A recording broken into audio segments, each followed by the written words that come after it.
Despite Yemen only periodically hitting mainstream headlines, there have been few periods in Yemen's history which could be called peace. The unification of what had been North and South Yemen in 1990 was swiftly followed by civil war in 1994. Even after North Yemen won dominance, tensions simply simmered, morphed, and mounted. I'm Charlotte Leslie, and I'm the director of the Conservative Middle East Council. In 2011, Yemen was swept up in the Arab Spring, and the civil war erupted again in 2014, just 20 years on from its last outbreak, with the northern-based Iranian-backed Houthis against Yemen's internationally recognized government and the military intervention of a then Saudi-led coalition. After what many had hoped may be an exhausted and uneasy respite in conflict, tensions have erupted again, with an increasingly assertive South demanding independence, in a move revealing tensions extending beyond Yemen's borders to the whole of the Gulf region.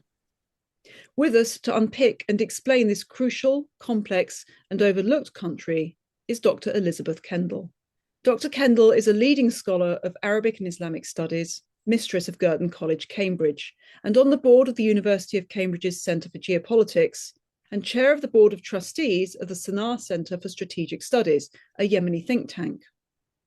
Her research focuses on contemporary jihadist movements, propaganda, including poetry and literature, and the culture of political dynamics of the Middle East, with particular expertise in Yemen and the Arabian Peninsula.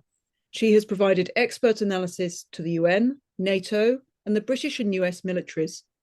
She is a prolific writer and also spends significant time on the ground in Yemen and chairs a grassroots NGO, the Mara Youth Unity Association in Eastern Yemen. Dr. Elisabeth Kendall, welcome. Thank you so much for your invitation. Before we start, I've just given a brief overview of some of what you do. Can you give us a sort of an idea of when you first went to Yemen, how much time you spend in Yemen, and what your expertise in Yemen is? Yes, sure. I first started going to Yemen in the early 2010s. I can't remember exactly which year it was, but it was around the time of the Arab Spring, so-called Arab Spring. And of course, that was really fascinating because I was on both sides of the country.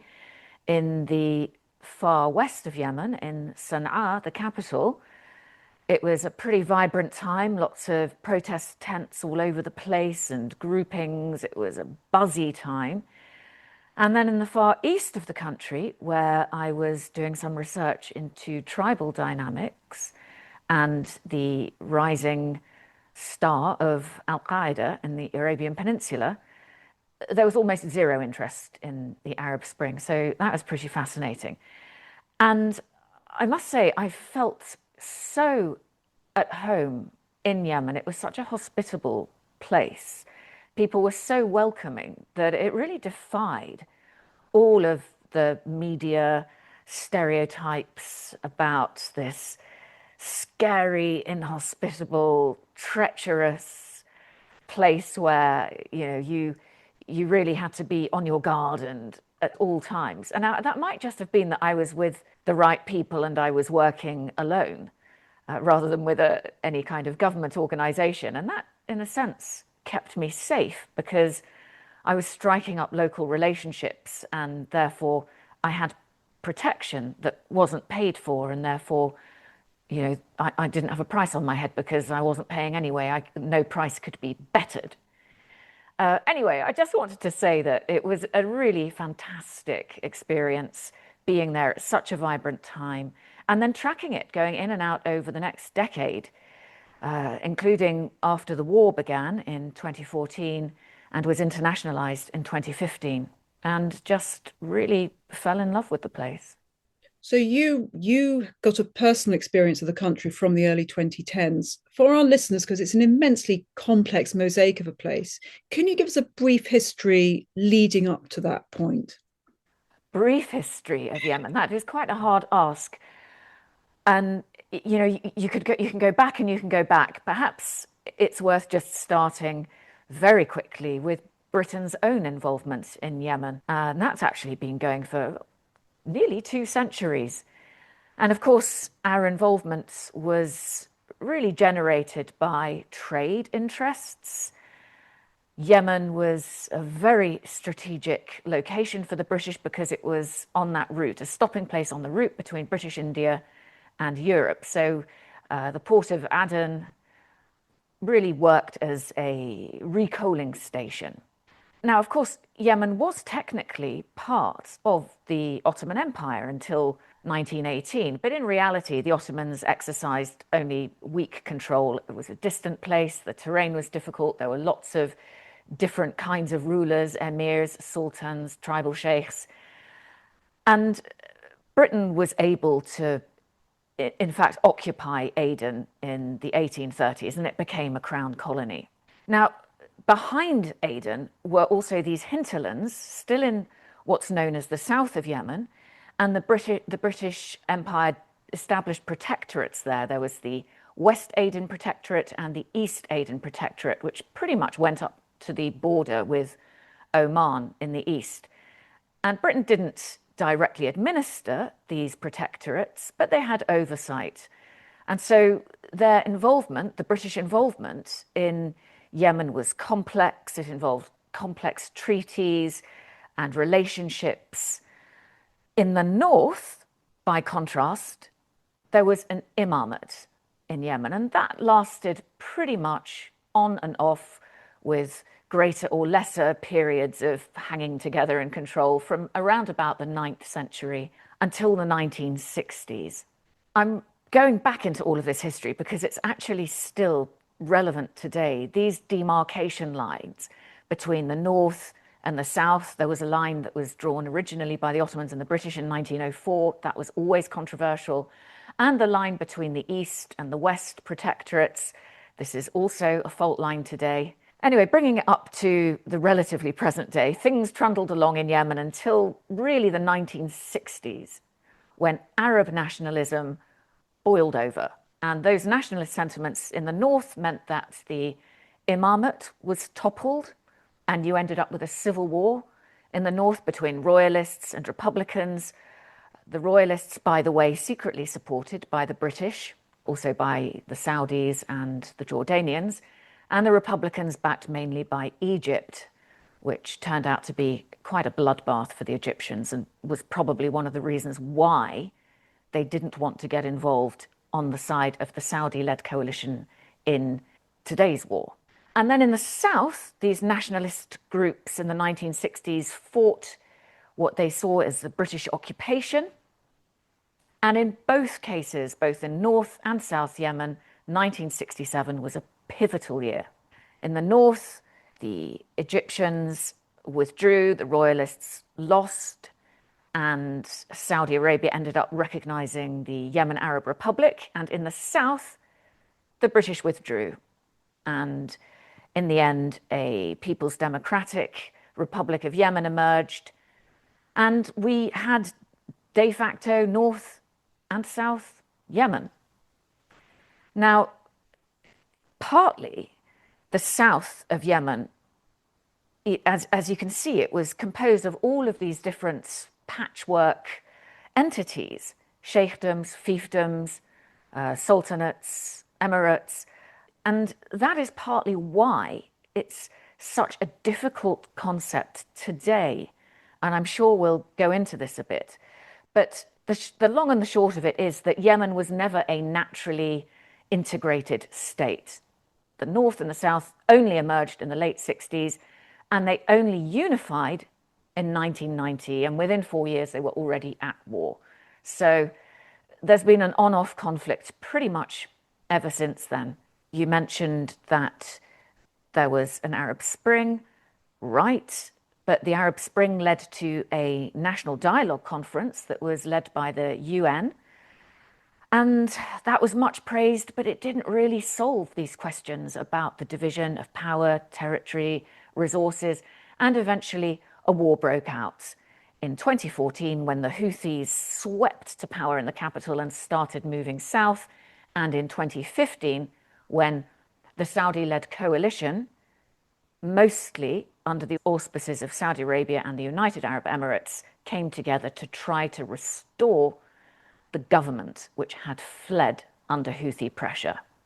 So here we are today. Not that much has changed. The war still continues, even though there's been an uneasy truce of sorts since 2022. Is it fair to say, from a sort of a member of the public reading about this in the sporadic press coverage that Yemen gets, that from 2014 there was a kind of an anti-Houthi coalition? You know, the UAE, Saudi, the South. It seemed to be the Houthis versus everybody else. Now, from the end of last year, really, that sort of anti-Houthi coalition seems to be much more complex and fragmenting. Is that the case? And if there is a sort of the Houthis and then everyone else, what constitutes the everyone else? Right, those are excellent questions. Yes, you're right. There was the Houthi bloc, and against the Houthi bloc, which had its own government in Sana'a, there was the anti-Houthi coalition. And it wouldn't be correct, really, to say that that was a united opposition. Even though it positioned itself as the government of Yemen, it was actually quite divided. And those divisions have really come to the fore over the last couple of months, but they've been on and off for several years now.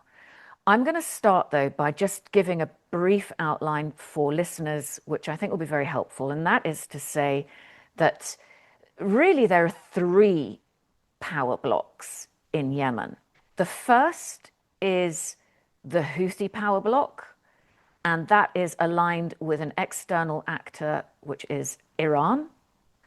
And their base now is Sana'a, the capital of Yemen, as it was. The second block is the government of Yemen, and that's now known as the Presidential Leadership Council since 2022, and that is backed by Saudi Arabia.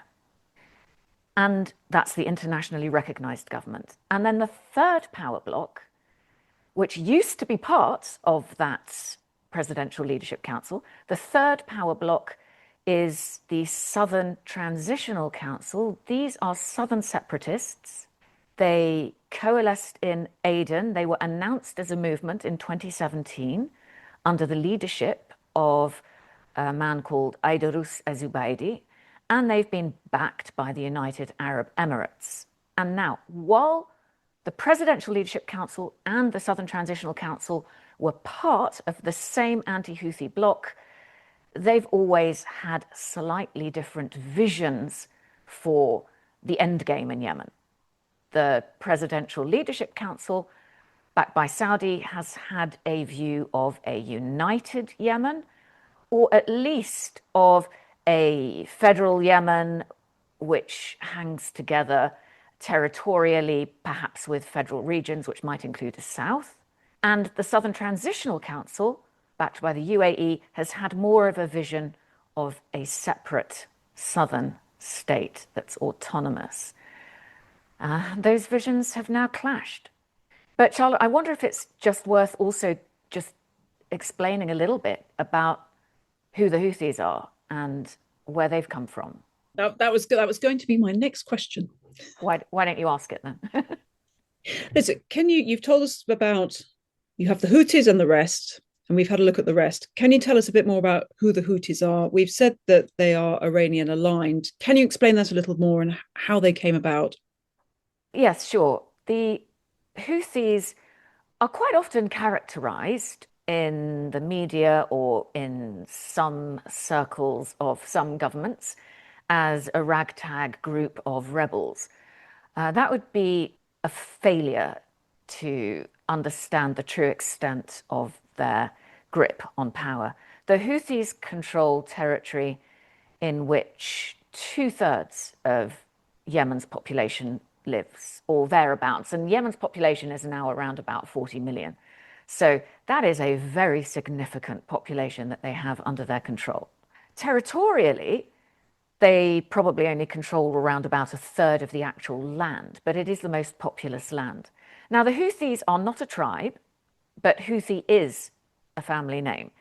The Houthis are a political, military, religious grouping. They hail from Yemen's north, and they are led by the Houthi family. They were formed in the late 1980s by Hussein al-Houthi.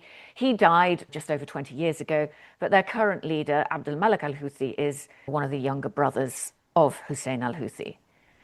And they sort of coalesced into this group in the late 1980s and 1990s because they had suffered such marginalization under the Yemeni government, political, economic, religious marginalization. And I say they're partially a religious grouping, and they do come from a kind of Zaydi background, but they're not all Zaydis. And although Zaydi is an offshoot of Shiism, it's a different kind of Shiism from Iran. It's moved closer towards the Iranian style of Twelver Shiism during the war. But perhaps most important to say about the Houthis is that they are hardened fighters.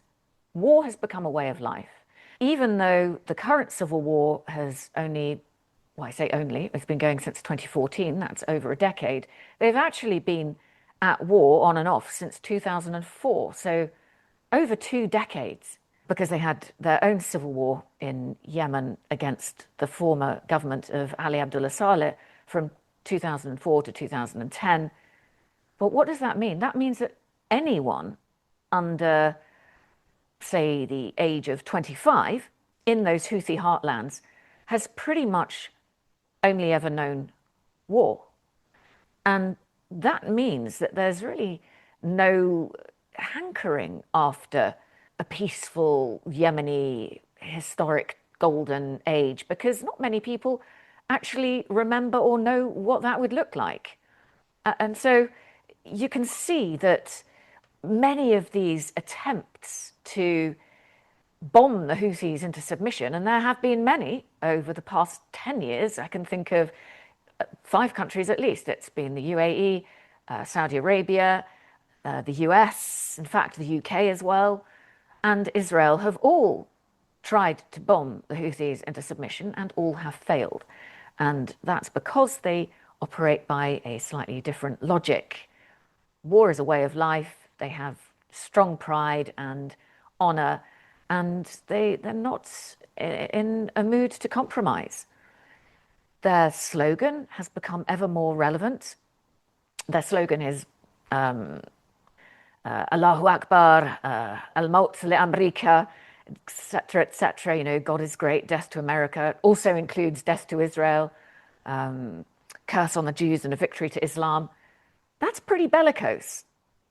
So they should not be taken just as a ragtag group of rebels. They are a very serious opponent.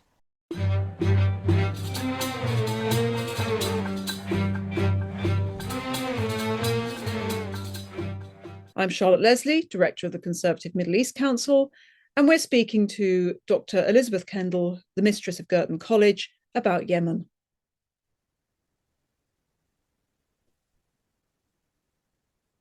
It's interesting, referring back to a previous CMEC podcast we did. We were talking to a maritime expert, Dr Ian Rulby, and we discussed exactly what you're talking about, how the Houthis sort of extraordinary, almost disproportionate reach within their maritime adventures have not only militarily positioned themselves as a forceful power, but in propaganda terms have positioned themselves as the major proponent of, pro-Palestinian against Israel, and gained regional identity through doing that, which is punching pretty high above the weight for a single family tribal unit. Yes, they really are. And in a sense, the Gaza war came along at an opportune time for the Houthis. They had already been at war by 2023, they'd been at war nearly a decade. Their base was flagging, and this really injected them with a new relevance in several dimensions, because it enabled them to live up to this slogan of theirs, death to Israel, death to America, curse on the Jews. Suddenly they seemed vindicated because Israel was bombing civilians in Gaza, obviously provoked by the brutal Hamas attacks on Israel. But the Houthis were able to play this to their advantage. And so by positioning themselves as the defenders of Gaza and Palestine in an Islamic world that really wasn't speaking up particularly, they were able to win influence on three levels. Domestically, they revived their flagging base, and in fact, they broadened their support.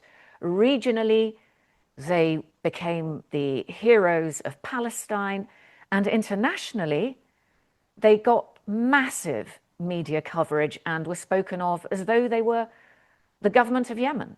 So the conflict really worked well for them, because not only were they able to act in line with their professed ideology, but they were able to be opportunistic and use this as a way to regain the upper hand in Yemen. And to what extent was there? I mean, one of the things that strikes me as looking at from a distance, as I do not in your depth, at organisations like Al Qaeda, ISIS, what we call what are terrorist groups, is that they run stuff quite well, which is how they keep their population on board. Was there a domestic benefit for the Houthis? They've got to run stuff, they've got to keep their people happy. However much you believe in something, if you haven't got the services and everything's going rubbish, you're going to begin to fracture off. Was it beneficial for them to have a kind of a cause and identity to say, never mind if the civic stuff isn't going so well, we're back in business because we're fighting someone?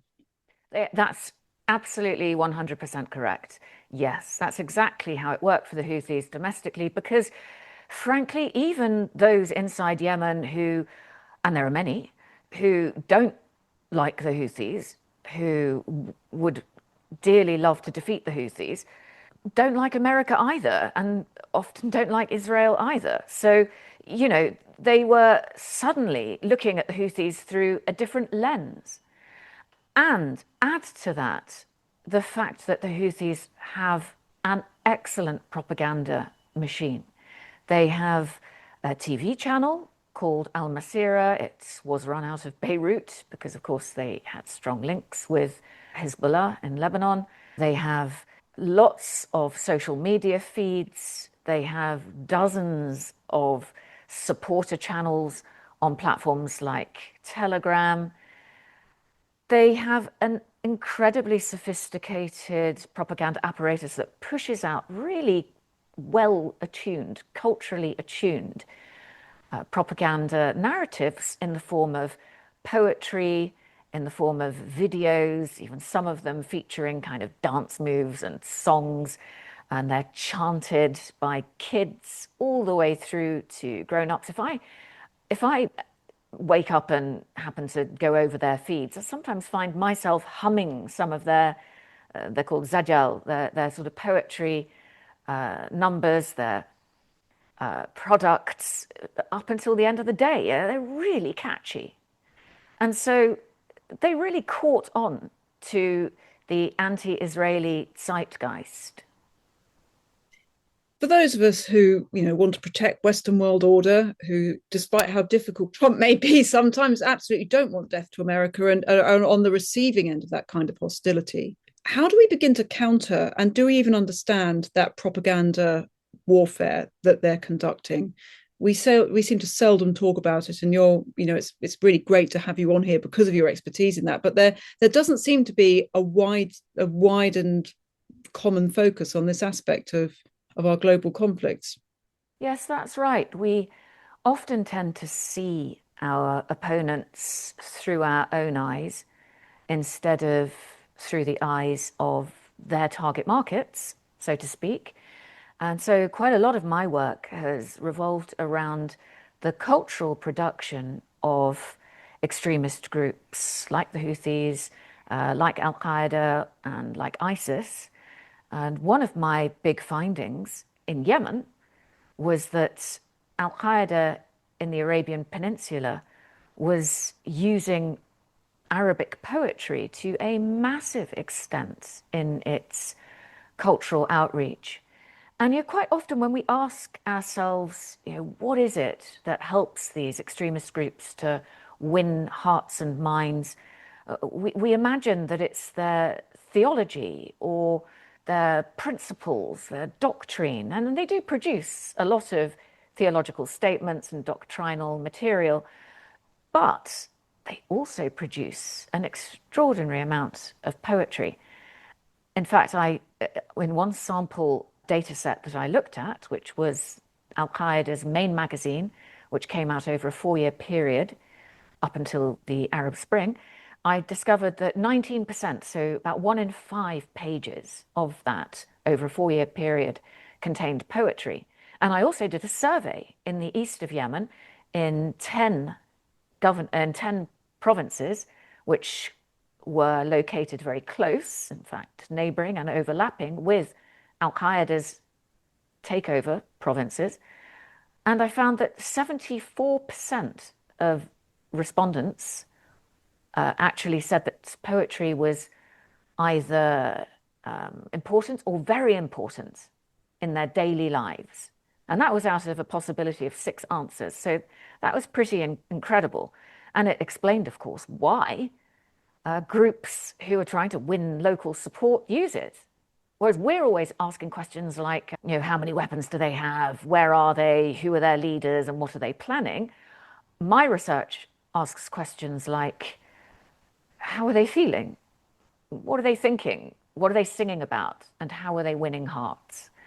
And that's where this kind of material, this kind of poetry, song, and video is incredibly important. Keeping on that theme and then going back to our theme of sort of the Houthis and the others, there's Al Qaeda exists, look at the groups, the Islamist groups and their poetry. Al Qaeda exists in Yemen as well. In terms of narrative poetry, would Al Qaeda in Yemen have any similarities with the Houthis in Yemen as to their kind of output, or is it completely different? Well, Al Qaeda in Yemen, Al Qaeda in the Arabian Peninsula, as it's called, but active in Yemen, most active in Yemen, and the Houthis are, of course, traditionally arch enemies. And that falls down a sectarian divide of the Houthis being perceived of as Shi'i, rejectionists by Al Qaeda, who are Sunni militants, extremists. So typically they've been enemies and they've attacked each other, but their media production has overlapped in some cases.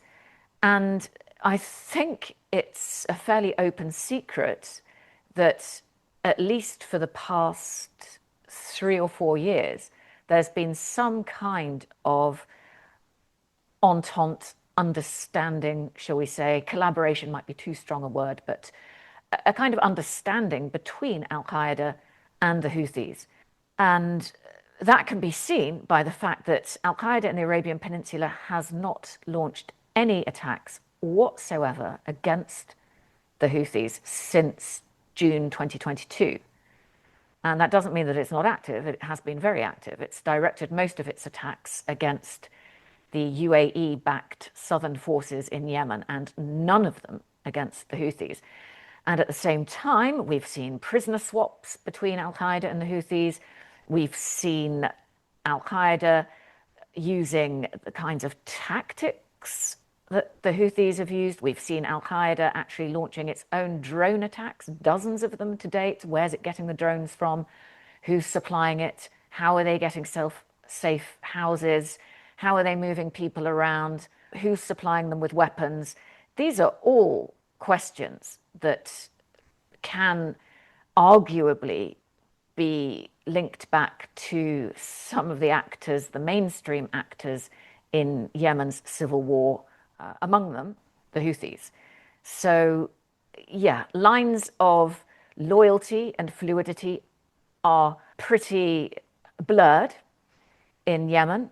And yesterday's enemy can become today's pragmatic partner in order to reach an overarching aim. So, in other words, your hatred of one enemy, be it America, Israel, United Arab Emirates, and allies, might be greater than your hatred of another enemy, whether that's the Houthis or Al Qaeda. My enemy's enemy is my friend. Or my enemy's enemy is a bit less of an enemy. Looking at that really confusing sort of blurring fluid fracture line, one of the most confusing things to sort of part-time onlookers has been the sort of increasing assertiveness of the STC and that split that you're beginning to see between the UAE's backing of the STC and then Saudi's reaction at the beginning of this year, which has been quite remarkable if you consider what was going on in the days of the Saudi-led coalition in 2014. Can you talk us through what's gone on there? Yes. So there has always been a slightly awkward relationship within the anti-Houthi coalition between Saudi Arabia and the United Arab Emirates, and that is because the UAE has backed this southern separatist group called the Southern Transitional Council in the south of Yemen. And most controversially, it has funded and trained forces that report to that Southern Transitional Council and not to the central military under the control of the central government. This came to a head in December last year, although there'd been skirmishes before. They came to blows in 2018, but Saudi Arabia brokered something called the Riyadh Agreement in 2019, where they mended their fences. And I should also add that in 2022, the Southern Transitional Council was brought into the overall governing structure, something called the Presidential Leadership Council, in an attempt to paper over this rift. But in December, the Southern Transitional Council made a very bold move.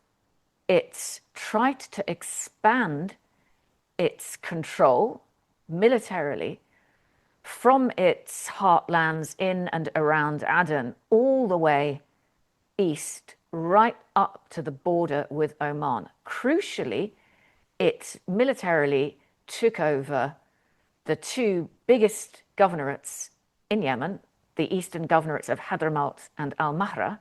And that, of course, was hugely controversial amongst the UAE's allies because both of those governorates border them. Hadramaut borders Saudi Arabia. It's got a 685-kilometer border to Saudi Arabia. And Al-Mahra borders Oman. It's got a 300-kilometer border to Oman. So neither Saudi nor Oman wanted a UAE-controlled backed entity right on their border, especially because they have the UAE on others of their borders already, and it might have felt like encirclement. Not to mention that the people on the ground in Hadramaut and Al-Mahra, many of them, of course, opinions were split, didn't want the STC either. Now, that was one reason. But now think about a bigger picture. In December, this stretch, this push by the UAE-backed southern separatists coincided with some really controversial regional dynamics.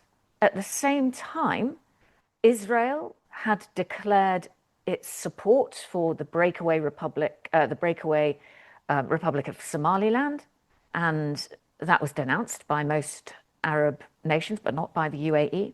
The UAE had already taken over islands at either end of the Gulf of Aden, Socotra in the east and Perim Island in the west.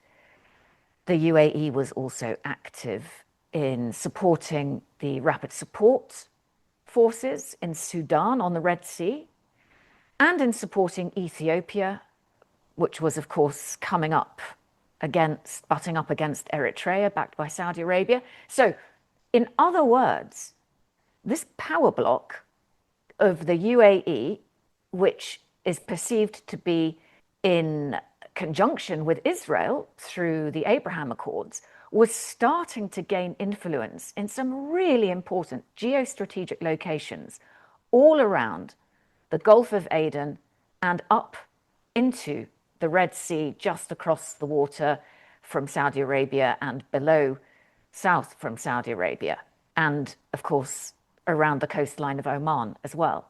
That rang alarm bells, and it needed to be reined in. And so Saudi Arabia acted. It bombed a shipment that had been sent by the UAE into the south of Yemen, which looked like it was going to support the Southern Transitional Council in its military activities. It's essentially expelled the UAE from Yemen, and in short order, the Southern Transitional Council was dissolved from a meeting that took place in Riyadh, although the jury's out on quite how effective that dissolution has been. So in short, Saudi Arabia acted on its red lines in a way that we hadn't seen in recent times, and the UAE was severely degraded in its influence inside Yemen and the region.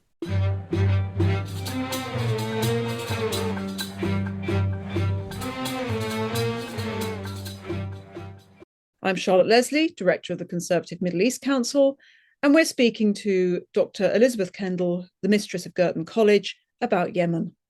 Going back to October the 7th, 2023, in that horrific terror attack by Hamas, that a lot seems to have changed because of that. So I remember before that point, there were conversations about, there were rumors, conversations, chat about Saudi Arabia potentially normalizing with Israel. And there were theories that this is why Hamas carried out that attack to prevent that from happening. Fast forward just a few years, and you see a more Israel-aligned Abraham Accords country, the UAE, coming to loggerheads and tension with its erstwhile ally in that field, Saudi Arabia. Does this push Saudi Arabia to a different position in its allegiances, or does Saudi stay static whilst other countries move? Does that question make sense? Yes, I think what the Hamas attacks have ultimately resulted in is a shift in the broader balance of power in the Middle East, whereby Israel looks actually a great deal stronger, and Iran and its axis of resistance looks a great deal weaker. And the knock-on effect of that is probably that in order to keep a control on the balance of power, Saudi Arabia may not want to any longer side with Israel in the Abraham Accords. But if we just step back for a second, it seems that there are many commentators who simply haven't wanted to take Saudi Arabia seriously in its many, many statements that have said, look, we don't want to join the Abraham Accords until we feel that there's a just solution for the Palestine issue. And really, Saudi Arabia should be taken at its word there. This is the bottom line for Saudi Arabia.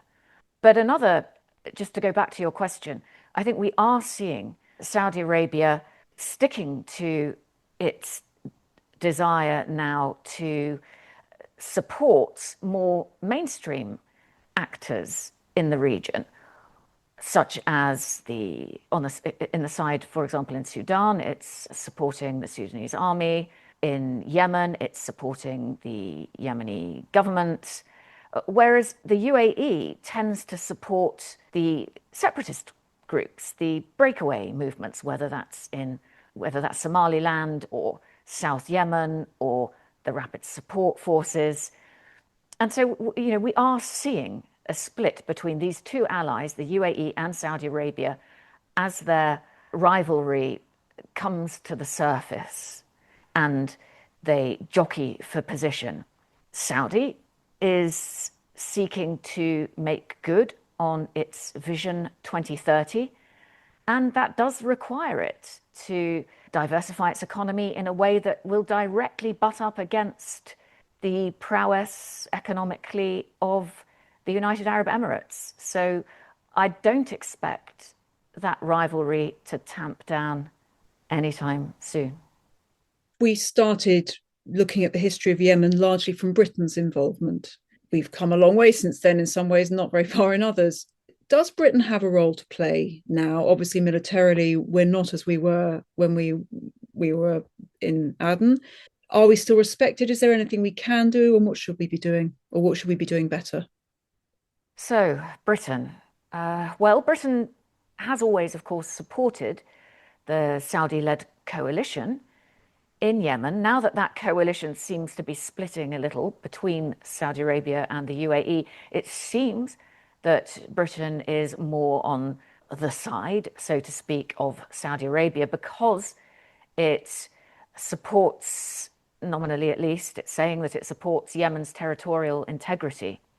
And the UK is also the penholder on Yemen at the United Nations.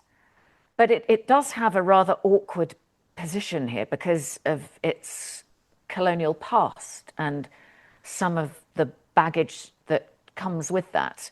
It was always quite awkward on the ground in Yemen when talking to many leaders before the current United Nations Special Envoy, who was a Swede, Hans Grundberg. There was a British one, Martin Griffiths, and to many that always felt that Britain had a vested interest in furthering its own agenda in Yemen rather than being neutral.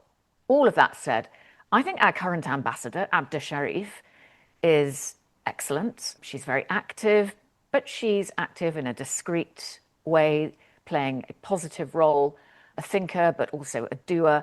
And I do think that there are a couple of areas, maybe 3 areas, where the UK can be of help, not in the forefront, but in a support role behind the scenes. And that would be number 1, in aligning regional actors behind a single outcome that serves the Yemeni people and not individual regional actors' agendas.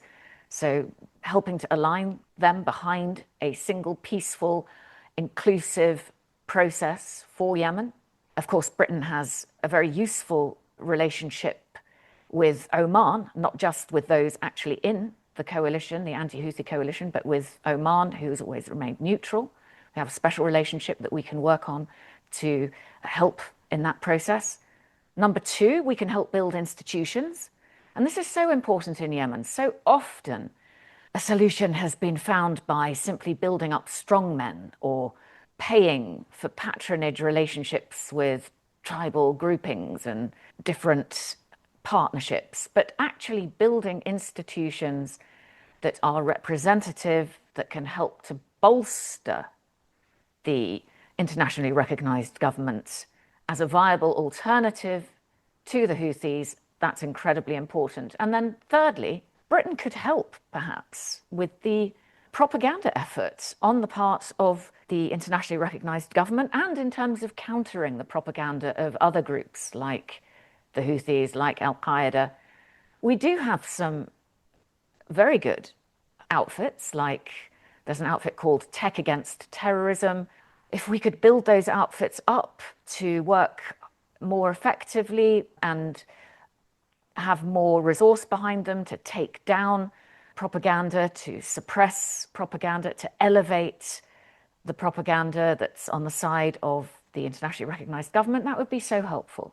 So there are things that Britain can do, but it perhaps shouldn't be front and center of the poster child of mediation.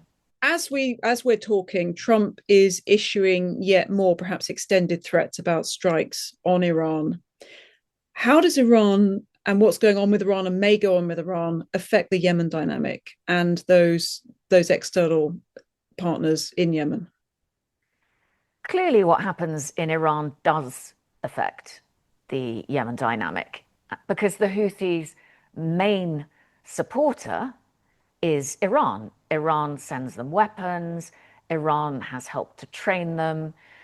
But the Houthis are able to operate independently of Iran, at least for the foreseeable future until their stockpiles run out and until they have those replenished or until they get more sophisticated weapons from Iran. So it's not existential immediately for the Houthis if their links with Iran are broken, because the Houthis are not a direct proxy. They have their own agency.